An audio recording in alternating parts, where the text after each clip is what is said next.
Kekayaan sumber daya alam Indonesia telah diakui dunia lewat berbagai kandungan mineral berharga. Sesuai amanat undang-undang, kekayaan alam diperuntukkan bagi kemakmuran rakyat.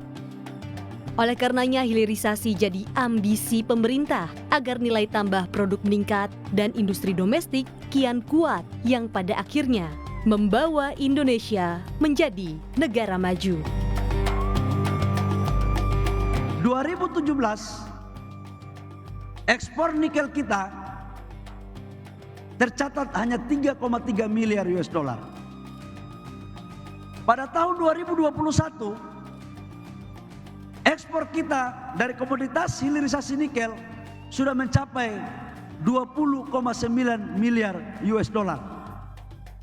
Saya targetkan di 2022 bisa mencapai 30 miliar US dollar. Yang terpenting adalah lanjutan daripada katoda tembaga. Pabrik mobil listrik, kemudian pabrik baterai mobil listrik, dan juga renewable energy yang membutuhkan tembaga banyak sekali, itu bisa lebih tumbuh di Indonesia, dan dengan itu Indonesia bisa terus meroket pertumbuhan ekonomi.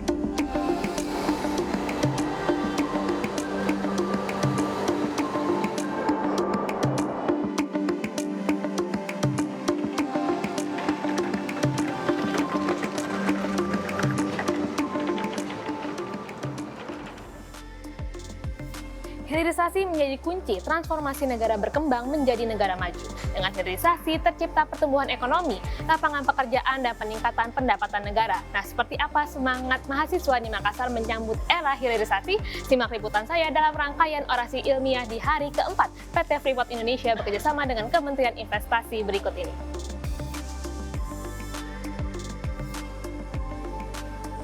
Sebagai penutup rangkaian orasi ilmiah, PT Freeport Indonesia bersama Kementerian Investasi menyambangi Universitas Hasanuddin di Makassar, Sulawesi Selatan. Pemilihan Makassar sebagai lokasi terakhir tak terlepas dari posisi dan peran strategis Makassar yang merupakan pintu masuk kawasan timur Indonesia. PT Freeport Indonesia menjadi perusahaan tambang terkemuka yang sukses menjadi pionir dalam hilirisasi produk pertambangan. Smelter Freeport Indonesia yang dibangun sejak 1996 telah menunjukkan keseriusan perusahaan dalam hilirisasi produk dari hasil tambang mereka.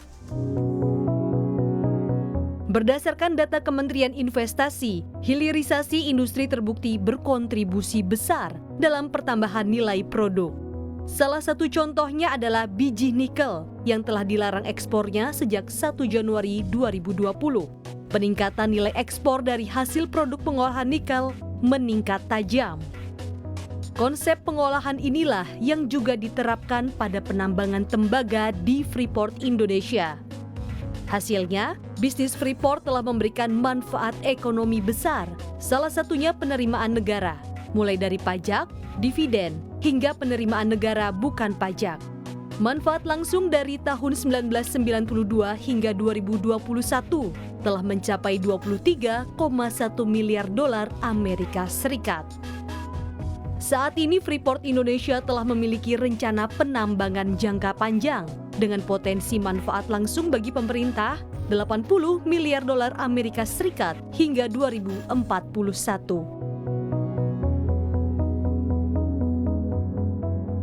PT Freeport Indonesia yang sudah melakukan hilirisasi dan akan lanjut melakukan hilirisasi.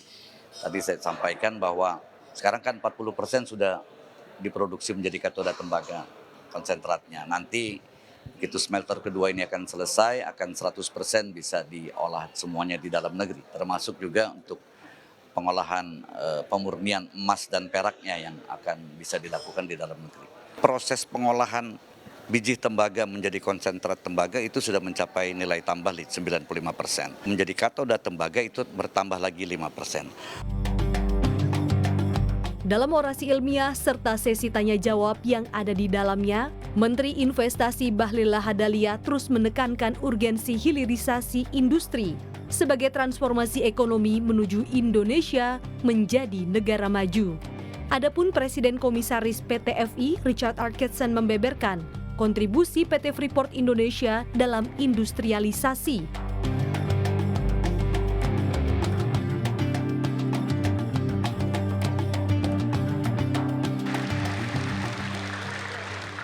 Tadi kami banyak berdiskusi dan luar biasa sekali. 2.000 lebih mahasiswa sampai luar-luar. Saya merasa terharu dan bangga lah mendengar tentang kami tukar pikiran bagaimana ekonomi Indonesia ke depan, ekonomi global, hilirisasi, penciptaan lapangan pekerjaan, dan sudah barang tentu juga adalah apa yang dilakukan oleh Freeport selama ini. Menyangkut Freeport, kita tidak boleh lagi berpikir bahwa Freeport ini punya orang lain. Freeport ini sekarang punya pemerintah Indonesia. Karena sahamnya 51% punya BUMN. Nggak perlu kita merasa bahwa Freeport ini ada persepsi untuk menikung kita.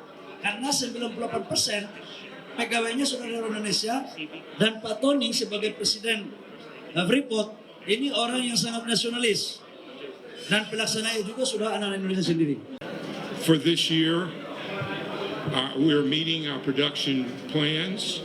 Our targets are being met. It's such a great job that our team in Papua has done in managing the conversion from the open pit to the underground during the period of COVID. And I'm so proud of them. So our production is going well. The global economy has had an impact on the copper price.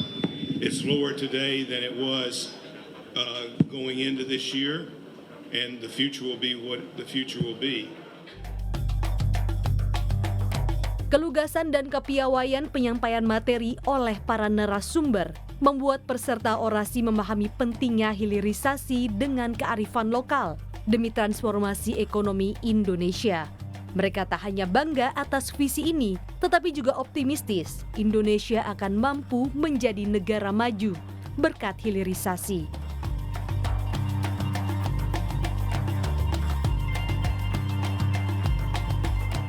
Saya sangat optimis dengan adanya inovasi-inovasi yang diberikan dari Menteri Investasi, juga terhadap setiap investasi yang ada.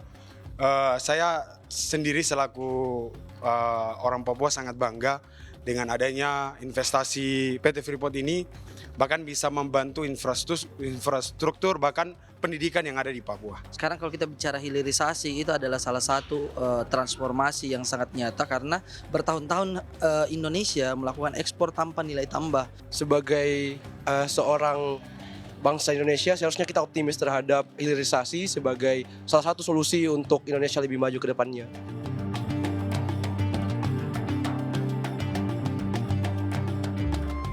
Harapan saya ya, sebagai mahasiswa saya ingin menjadi seorang pengusaha ya, yang juga bisa berinvestasi di beberapa tempat sehingga juga bisa membantu lowongan atau pekerjaan yang ada. Ya mau jadi ya guru lah yang terbaik buat mau membangun kembali ya seperti dulu lagi. Kalau saya sih sebenarnya punya cita-cita besar bahwa kearifan lokal di Indonesia itu kita bisa menghilirisasi sehingga kita tidak hanya dikenal sebagai negara yang punya kemampuan dalam badminton, tapi kita dikenal dengan budaya yang begitu banyak. Kebutuhan saya dari kedokteran hewan, bidang ilmu saya bisa menjadi salah satu penopang sebagai persiapan dari pangan Indonesia, dalam hal ini dalam bidang peternakan dan juga konsumsi asal hewan.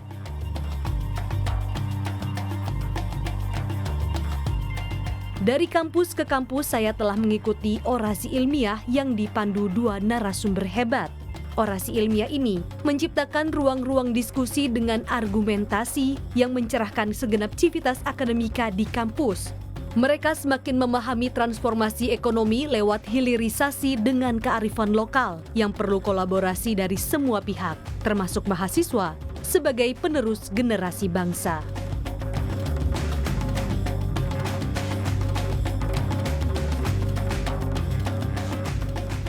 Semangat hilirisasi demi menciptakan nilai tambah sumber daya alam, salah satunya telah dilakukan oleh PT Freeport Indonesia dengan mendirikan smelter tembaga di Gresik, Jawa Timur yang telah diresmikan oleh Presiden Joko Widodo 2021 lalu. Pendirian smelter ini dan kebijakan konkret hilirisasi lainnya akan membantu Indonesia bertransformasi menjadi negara maju. Mari kita nantikan. Dari Makassar, Sulawesi Selatan, Mira Rahmalia, Ridwan Hakiki, CNBC Indonesia.